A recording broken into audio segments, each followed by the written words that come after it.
dito sa pang-anim, wala na, ayan o, tinatanggal na yung mga pinolik board.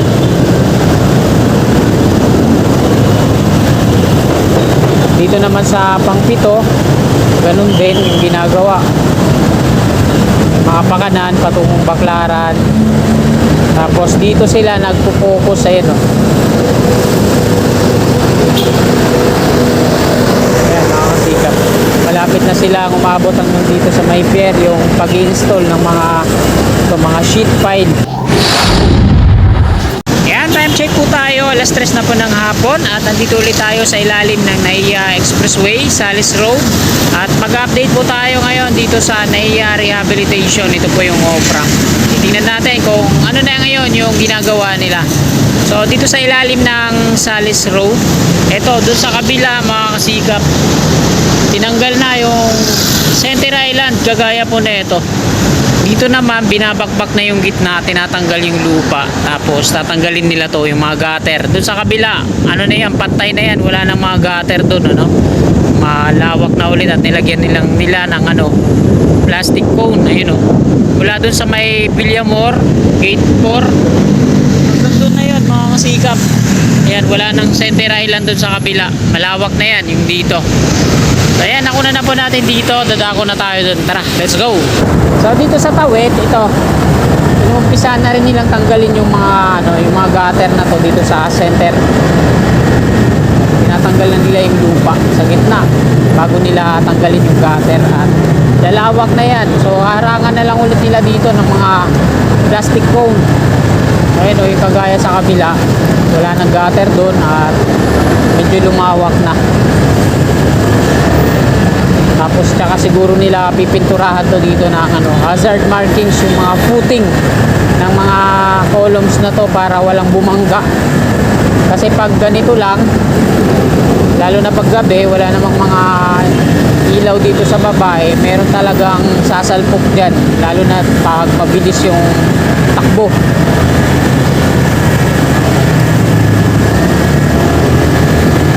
Dito na tayo sa may pakanan, Newport City, patungo dito sa mga casino at hotel.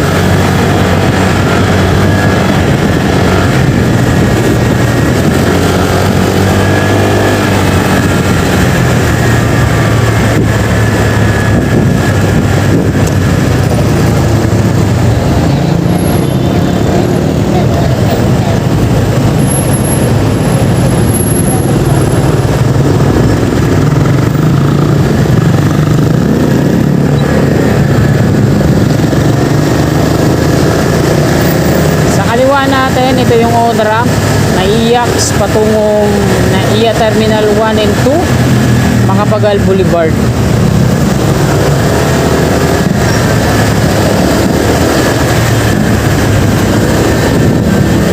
Ayan naman yung footbridge mula dito sa McDo, patungo yan ang arrival at departure. Ayan, footbridge to NAIA Terminal 3.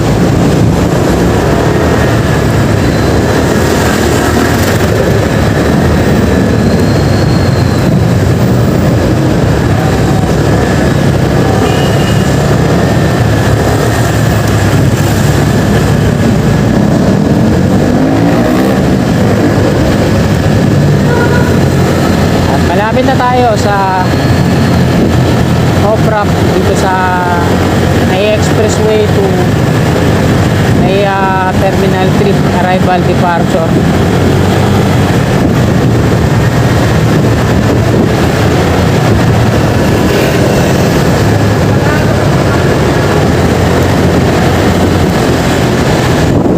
May ano na sila dito, heavy equipment. So tingnan natin, baka nag-install na ng mga ano to. So dito yung umpisa sa may gilid ng Savoy Hotel, mobile crane.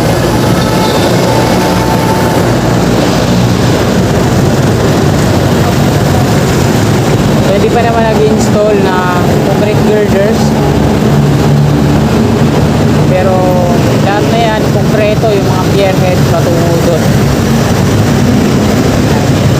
Dinadaan-daan na nilang i-dismantle yung mga scaffolding accessories na tumutukod dito sa platform. Bali yung mga pinolik board na ginamit nilang forma, ayan yung unang binabaklas. Dito sa pang-anim, wala na, ayan o, tinatanggal na yung mga pinolik board.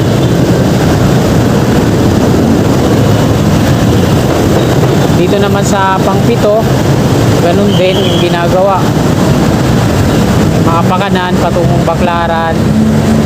Tapos dito sila nagpo-focus, ayan o.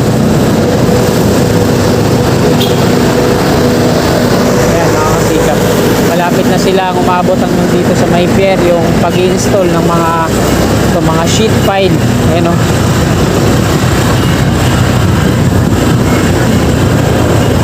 Ayan, yung pababang rampa. Sa mga nakakapanood ng aking mga vlog dun sa NAIA Expressway Extension to sa Bayatramo. So ganito yung ginagawa nila dito. Libutan lang ng sheet pile hanggang dun sa ikapito. Tapos tatambakan ng mga macro geofoam. So, tingnan nyo na lang yung dun sa NAIA Expressway Extension to sa Bayatramo.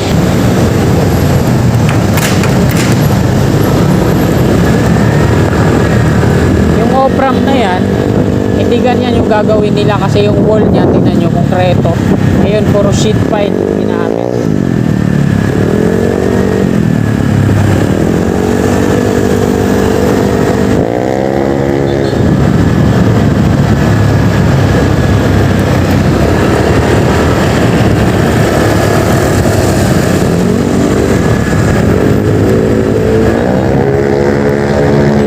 Wala dito sa ikapito na pier, patungo dyan makakasikap yung binubuo nila. Pakita ko lang ulit sa inyo yung plano nila, yan o, NAIAX Enhancement Project, NAIAX Westbound Off-Ramp to Terminal 3. So yung naka-highlights na dilaw na yan, ayan yung magiging itsura nya, no? Ayan yung circle, mismo itong kinalalagyan ng bakod nila, nandun sa unahan. Tapos yung dilaw na paikot, ayan yan.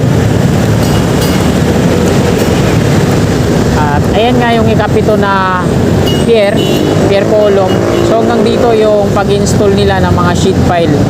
Yan, mula doon patungo dito. Tapos tatambakan nila ng mga macro geofoam para ma-hit nila yung taas hanggang doon sa tuktok. So hindi abutment yung dulo na ito. Pier column, ayan. Tapos yung ika-anim na pier naman yung nandoon. Tinatanggalan na nila ng mga pinolik board. So ayan yung huling nagawa, pero ayan din yung tinatanggalan na nauna nila.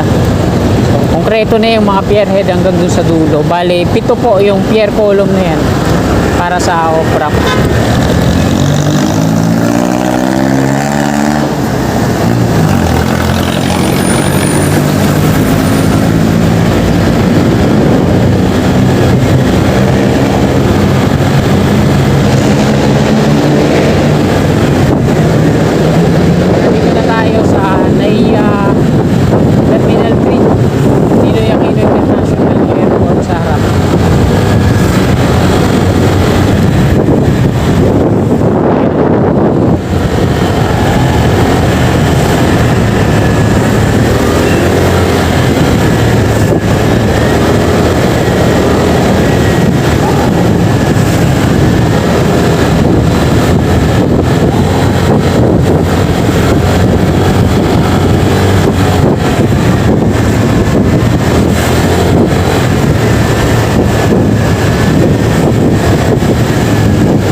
lagi nagkaka-traffic no? Yung mga nagsasalubong yung patungo dito sa ano, sa toll, tapos yung mga pababa doon sa lobby.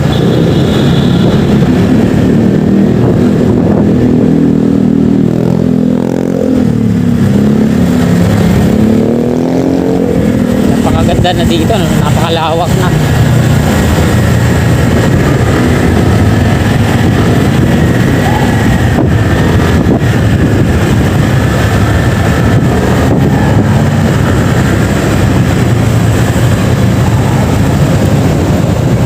Private plane.